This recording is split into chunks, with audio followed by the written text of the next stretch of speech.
Dans une grande ville, bruyante et indifférente, vivait un vieil homme sans toit. On l'appelait le mendiant du pont, car chaque jour il s'asseyait sous la grande arche, un vieux chapeau troué devant lui. Peu de passants lui jetaient une pièce. La plupart détournaient les yeux, pressés, comme si sa misère les salissait. Un jour d'hiver, un petit garçon passa par là, tenant la main de sa mère. Il s'arrêta devant le mendiant, qui tremblait de froid. L'enfant lâcha la main maternelle, ôta ses gants usés et les déposa dans le chapeau.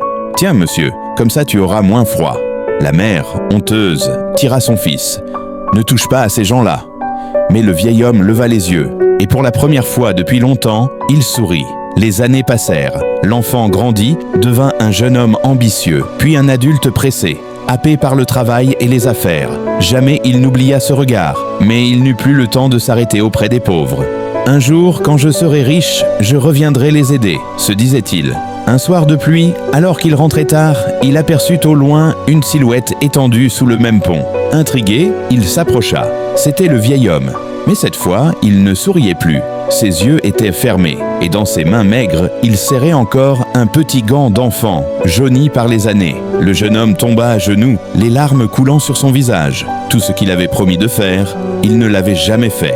Et celui qui avait attendu un peu d'humanité était parti seul, son dernier trésor étant ce geste d'un enfant. L'homme perd sa grandeur lorsqu'il croit qu'il peut toujours remettre sa bonté à demain. Le bien que tu peux donner aujourd'hui est peut-être le dernier souffle d'espérance de celui qui attend.